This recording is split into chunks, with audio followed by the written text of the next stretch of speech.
If any people group are attacked, it is stop the hate of that people group.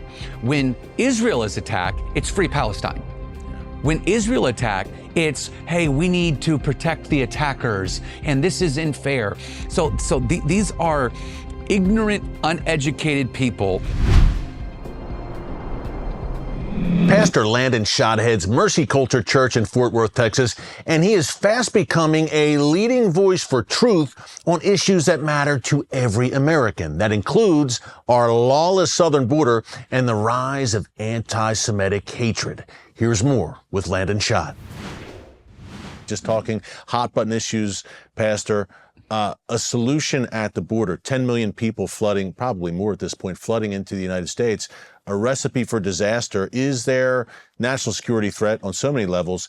What should a Christian perspective be on securing the border? So what I have found is that when we're dealing with, you say hot topic, maybe controversial subjects, sure, is you have to acknowledge both sides and then look at the bigger picture of what is the greater good. Okay. So you have the Christian who's like, hey, Jesus fled. They saw the He Gets Us campaign, and Jesus was an immigrant too. And so you see all this stuff and like, that sounds good. But we need to look at it from a real biblical lens here. So like I had a friend and he opened his church to all the immigrants, and he's in a sanctuary city, and he's like, oh, we're just doing great things. And then all of a sudden his city's collapsing. And so he's in a liberal city that they can't now provide for the immigrants, and they can't provide for their citizens. And the entire city is collapsing. It didn't work. It wasn't right. And so we have to take care of our citizens first. We have to take care of the people that we're responsible first, then go, once we're strong, and go do it from the outside. Here's the problem, is that they make it sound like it's just these good-hearted people that are coming in, and there are some good-hearted people coming in, but there's also terrorists coming in. There are also human trafficking, hundreds and thousands, millions of kids. We have an organization called the Justice Reform that works with human trafficking, and we have firsthand accounts of stories of bodies that are left, children's bodies that are left at the border, in those border towns, after they've been abused by individuals sexually and then just left for dead. These are some of the things that are happening. And so, yes, we want to take care of people. Yes, we want good humanitarian efforts. Yes, we want to love our neighbors. At the same time, it's not loving our neighbors, destroying our nation in our cities, and now we can't take care of anyone well because we didn't steward what God gave us. So the people of God, even though we have hearts of compassion, we still have to realize what is spiritually going on in our world too. And God supported borders and boundaries, no doubt, in His Word, for sure. Hey, speaking of which, have you been... I've been alarmed, troubled. Again, a sign of the times, I think, the anti-Semitic wave sweeping throughout the United States and really the Western world. How troubling is that, this turn against Israel and against the Jewish people? And it seems that it starts with the Jewish people. It never ends with the Jewish people. It's absolutely demonic. Why is it that when an African American is mistreated by a cop, there's riots all over America? Why is it when an Asian store is shot, you'll see all over social media, stop Jewish hate? If any people group are attacked, it is stop the hate of that people group. When Israel is attacked, it's free Palestine. When Israel attacked, it's, hey, we need to protect the attackers, and this isn't fair. So these are ignorant, uneducated people that again, I said this to you at the beginning of the show, when the same people that are telling you to abort your children, the same people that are telling you to cut off the private parts of your children, the same people that are telling your little boys could be little girl, they're the same ones that are anti-Israel. You got to look at the common denominators. It's the same demonic antichrist spirit that is attached to all of them. There has been no people group on the planet that have been more persecuted than the Jews.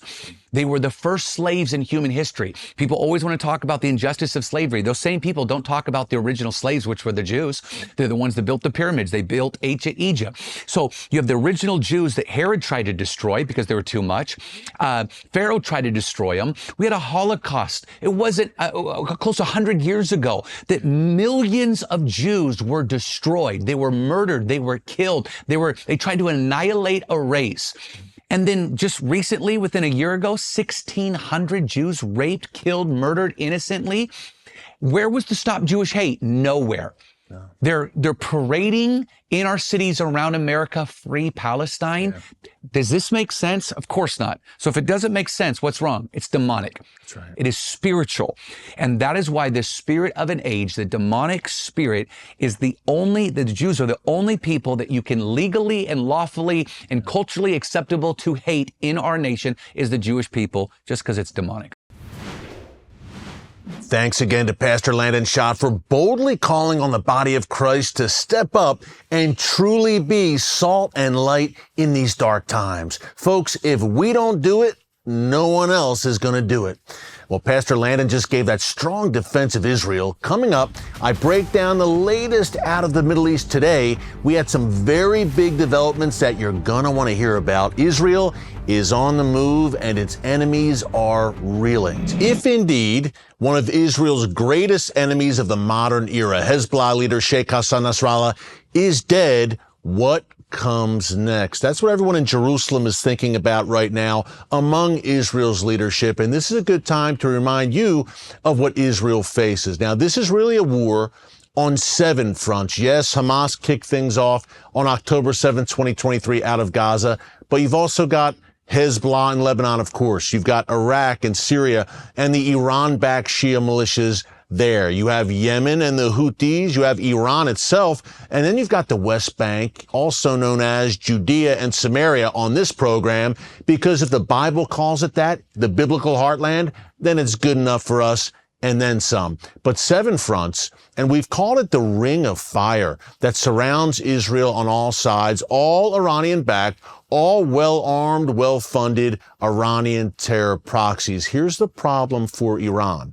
One of the major rings on that ring of fire, Gaza, has now been removed from the board. Folks, Israel has decimated Hamas and Palestinian Islamic Jihad, the 2 Iranian proxies in Gaza, over the past year. And now it looks like Hezbollah may very well be in its death throes as well. But this is not the end of the story. A quick refresher here on that ring of fire and what Israel is facing on 7 fronts. Benjamin Netanyahu, the Israeli prime minister, supplied exactly that today in that speech before the UN General Assembly. Take a look. The curse of October 7th began when Hamas invaded Israel from Gaza. But it didn't end there. Israel was soon forced to defend itself on 6 more war fronts organized by Iran. On October 8th, Hezbollah attacked us from Lebanon. Since then, they fired over 8,000 rockets at our towns and cities, at our civilians, at our children. 2 weeks later, the Iran-backed Houthis in Yemen launched drones and missiles at Israel, the first of 250 such attacks, including one yesterday aimed at Tel Aviv. Iran's Shiite militias in Syria and Iraq have targeted Israel dozens of times over the past year as well. Fueled by Iran, Palestinian terrorists in Judea and Samaria perpetrated scores of attacks there and throughout Israel. And last April, for the first time ever, Iran directly attacked Israel from its own territory, firing 300 drones, cruise missiles, and ballistic missiles at us. I have a message for the tyrants of Tehran. If you strike us, we will strike you.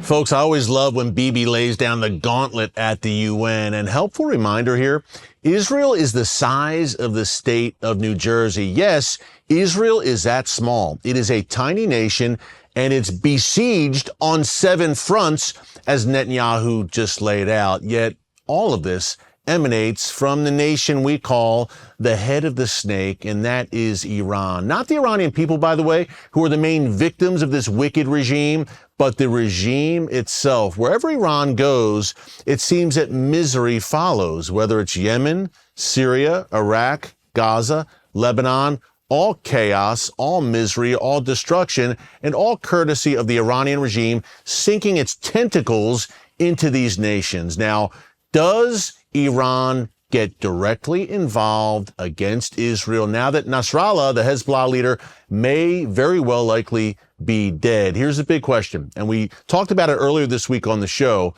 Does Iran consider Hezbollah too big to fail? Is Hezbollah too crucial to Iran's overall plan for the region for Iran to just allow it to fall by the wayside and be destroyed? Again, Hamas, Islamic Jihad, they're in their death throes, folks. They are no longer a factor. But Hezbollah, listen, Iran has spent decades building this organization up, funding, training, supplying it to the tune of some 150,000 rockets and missiles pointed at every inch of Israel. Well, guess what? Hezbollah's top leadership right now has been absolutely decimated, along with thousands of rocket launchers, as Israel squeezes and tightens the vise around the world's most dangerous terrorist organization. Can Iran afford to let Hezbollah fail, or does Iran say it's time to get involved directly? As I come to you, the supreme leader of Iran, Ayatollah Khamenei, is meeting with his closest advisors in Tehran and plotting his strategy, how to react. And folks, I can tell you, as our TBN Israel correspondent Yair Pinto shared recently, if Iran strikes Israel this time, Israel will unleash hell in response. We'll be watching it all very closely in the days to come. In the meantime, pray for the peace of Jerusalem like never before. My final thoughts on that after the break.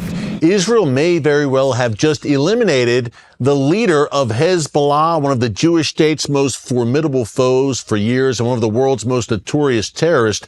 It shows once again that the enemies of Israel never meet a very pleasant fate. You're seeing that with Hamas and Hezbollah right now. And the prophet Joel lays this out in chapter 3, verse 2. God says, I will gather all nations and bring them down to the valley of Jehoshaphat, that's in Jerusalem. There, God says, I will put them on trial for what they did to my inheritance, my people Israel, because they scattered my people among the nations and divided up my land. Hamas will be there, so will Hezbollah, so will the Iranian regime. God was very clear in Genesis 12, I will bless those who bless you, I will curse those who curse you. You see that playing out in real time before your very eyes right now. Stakelbeck Tonight, my all-new nightly series on current events through a bold biblical lens. Make sure you hit the subscribe button so you never miss an upload, and tap the bell icon so you're notified every time a new video is posted. And don't forget to share your thoughts, insights, and comments below. Thanks for watching, and God bless.